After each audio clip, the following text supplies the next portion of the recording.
आरती लिए तू किसे ढूंढता है मूर्ख, मंदिरों राजप्रसादों में तहखानों में। देवता कहीं सड़कों पर गिट्टी तोड़ रहे, देवता मिलेंगे खेतों में खलिहानों में।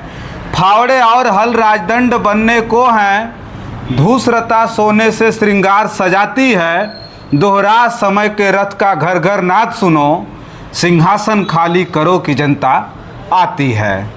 ये सब थे विख्यात राष्ट्रकवि रामधारी सिंह दिनकर के, जो राजदरबारों के चौखट में पड़े चाटुकारिता और चापलूसी के दीमक को साहित्यिक सलाहियत से जलाकर खाक कर दिया था, जिन्होंने देश की जनता से चुनकर आने वाली सरकारों को अपनी साहित्यिक विचारधारा से आगाह कराया था कि जनता की ताकत के आगे तुम्हारे बंगले और रसूख मिट्टी के बराबर भी नहीं है। देश फिर उस दो राहे समय के रथ पर खड़ा होकर रह गया है। भारत की आज़ादी के बाद स्थानीय सरकारों ने समय समय पर देश में सत्तासीन होकर अपने सफलता और विफलता का प्रदर्शन किया है। किसान प्रधान देश में किसानों को लेकर समय समय पर देश की सरकारों ने भयंकर शोषण किया। आज उसी सत्ता के जोड़ तोड़ में सरकार और विपक्ष दोनों जनता के वास्तविक मुद्दों से दूर अपनी गोटियां सेट करने में लगे हैं। गठबंधनों के दौर वाली राजनीति में जनता को चकरघिन्नी की तरफ फंसाने में माहिर आधुनिक भारत के राजनेताओं को उनकी कुर्सी से बड़ी मोहब्बत है, जिसे पाने के लिए वह किसी भी हद तक गिर सकते हैं। बहरहाल इस वक्त पक्ष और विपक्ष की बैठकों का बड़ा शोर पूरे देश में है।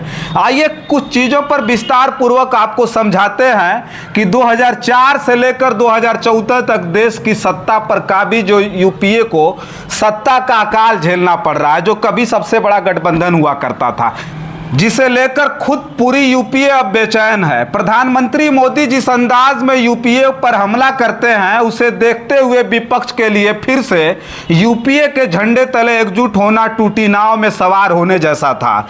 बीते 9 वर्ष में विपक्षी एकता के नाम पर कई तरह के प्रयोग देखे जा चुके हैं। यूपी में सपा बसपा और कांग्रेस, महाराष्ट्र में शिवसेना एनसीपी और कांग्रेस, बंगाल में तृणमूल वामदल और कांग्रेस के संयोजनों से लेकर 2019 के चुनाव में महागठबंधन इसी प्रयोग का हिस्सा रहा है। हालांकि इनमें कोई भी प्रयोग इतना कारगर साबित नहीं हो पाया जिससे भाजपा चिंतित हो सके। इसलिए विपक्ष 2 कदम आगे बढ़कर अब यूपीए का नाम ही बदल दिया है। अब पुराने चेहरे के बीच नए नाम के बैनर तले विपक्ष ने बिगुल फूंकने का ऐलान कर दिया है, जिसका नाम रखा गया है इंडिया। उसका पूरा नाम होगा Indian national developmental inclusive alliance, जिसका हिंदी अर्थ होता है भारतीय राष्ट्रीय विकासात्मक समावेशी गठबंधन। माना जा रहा है कि यूपीए का नाम बदलकर इंडिया रखने के पीछे बहुत बड़ी वजह है।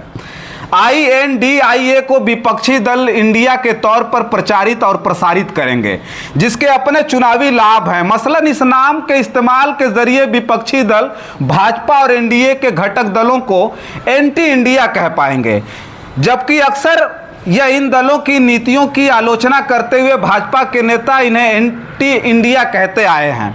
इस तरह यह नाम असल में विपक्षी दलों को नई पहचान के साथ ही विरासत से जुड़ी चुनौतियों से बचने का रास्ता भी अख्तियार कर सकता है। यूपीए ने 2004 से 14 तक शासन किया, वहीं 2024 में एनडीए को भी सत्ता में 10 वर्ष पूरे हो जाएंगे। ऐसे में लोगों के लिए दोनों के बीच तुलना करना आसान हो जाएगा। इसके अलावा भाजपा इस तुलना के खेल में यूपीए को आसानी से मात दे पाएगी, क्योंकि भाजपा के पास तुलनात्मक रूप से दिखाने के लिए काफी मसाला है।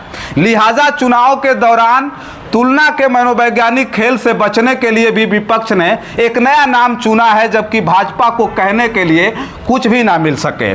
कांग्रेस को एकता का चेहरा बनाकर पेश किया जाना विपक्षी दलों को खास पसंद नहीं आ रहा था, क्योंकि जहां भी और जब भी कांग्रेस को आगे रखकर चुनाव लड़ा गया है, वहां विपक्षी एकता को भाजपा ने तहस नहस करके रख दिया। लिहाजा यह सबसे बड़ी वजह है कि विपक्षी दल कांग्रेस के नेतृत्व वाले यूपीए के बजाय एक नया गठबंधन के साथ आ गए। यूपीए का शासनकाल देश में घोटालों और भ्रष्टाचार का पर्याय माना जाता है। प्रधानमंत्री नरेंद्र मोदी जिस अंदाज में यूपीए पर अपना हमला करते हैं, उसे देखते हुए विपक्ष के लिए फिर से यूपीए के झंडे तले एकजुट होना टूटी नाव में सवार होने जैसा था। बढ़ती महंगाई और बेरोजगारी के मुद्दे से हटाकर आम जनता को वर्तमान मोदी सरकार ने आस्था और राष्ट्रवाद के नए चंगुल में फंसाने का पूरा प्लान तैयार कर लिया था, जिस पर विपक्षियों ने अपना दांव खेलकर पूरी तरह से गेम ओवर कर दिया। अपने नीतियों के खिलाफ किसी भी प्रकार के प्रदर्शन को बर्दाश्त ना करने वाले मोदी जी विपक्षियों की गालियों को भी तौल कर रखते हैं। अब पूछने का वक्त जनता का है मोदी जी, जिसका पूरा खाका और क्वेश्चन पेपर विपक्ष तैयार कर रहा है। अब घबराइए मत, राहुल गांधी नहीं है जिनके सदन से आउट होने पर आपको जवाब कम देना पड़ेगा।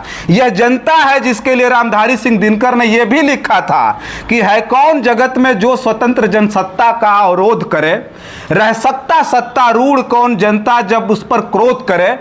आज़ादी केवल नहीं अब अपनी सरकार बनाना ही आज़ादी है, उसके विरुद्ध खुलकर विद्रोह मचाना भी। बस इस वीडियो में इतना ही। हमारी खबरें कैसी लगती है कमेंट बॉक्स में ज़रूर लिखिएगा। हमारा यूट्यूब चैनल सब्सक्राइब नहीं किया है तो ज़रूर सब्सक्राइब कर लीजिए। फेसबुक पेज पर देख रहे हैं तो फॉलो करना मत भूलिएगा। बेल आइकन दबाना तो बिल्कुल मत भूलिएगा। सादर धन्यवाद।